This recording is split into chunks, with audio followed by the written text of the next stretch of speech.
Shalom everyone, I'm going to continue the fantastic series. Friends, we're on page number 4 of Masechet Menachot, making fantastic progress. Today we're talking about mistakes in the Omer meal offering in today's page inside the Gemara. So friends, what's going on in today's page? As we learned previously on page number 2, Daf Bet, about the terminology called the comments. What is that?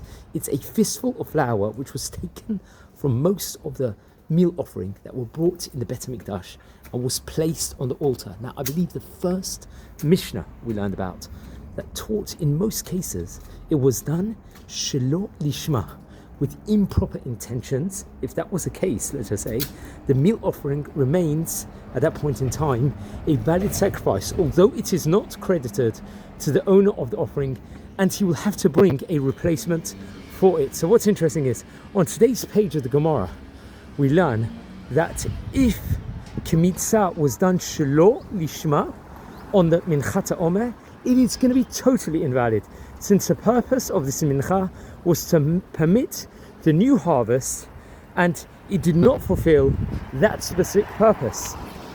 It's actually interesting. The Omer is a measure, we know, of grain. In this case, it is used to refer to the measure of barley offered in the Bet HaMikdash on the 16th day of Nisan. That is the day following the first day of Passover. The Omer was harvested on the night following the first day of Passover, Pesach, even if it was Shabbat, from the newly ripe grain, and was prepared as roasted flour. Now, it's actually interesting. A handful was burned on the altar, and the rest was eaten by the priests, the Kohanim, until the Omer had been brought, and it was forbidden to eat the grain from the new harvest.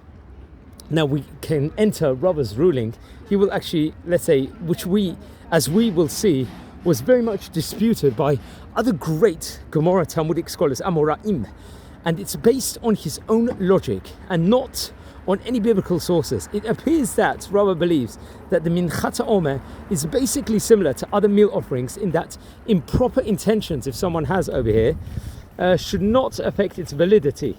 Nevertheless, the meal offering differs, let's say, from others, since most Menachot could be viewed as, let's say, or voluntary sacrifices, in the event that they cannot be credited to their owner for the purpose that he meant to bring them. Now, the Minchat Omer, interesting enough, served a specific purpose to permit the new grain to be eaten, and there was over here no possibility of bringing such an offering voluntarily. Therefore, if it did not accomplish its purpose, there was no reason for it, and it will then become invalid. So wishing you all a great day. I heard this from Rabbi Adin Science House. Once again, an excellent note and the current edition of the Gemara. Wishing you a fantastic day.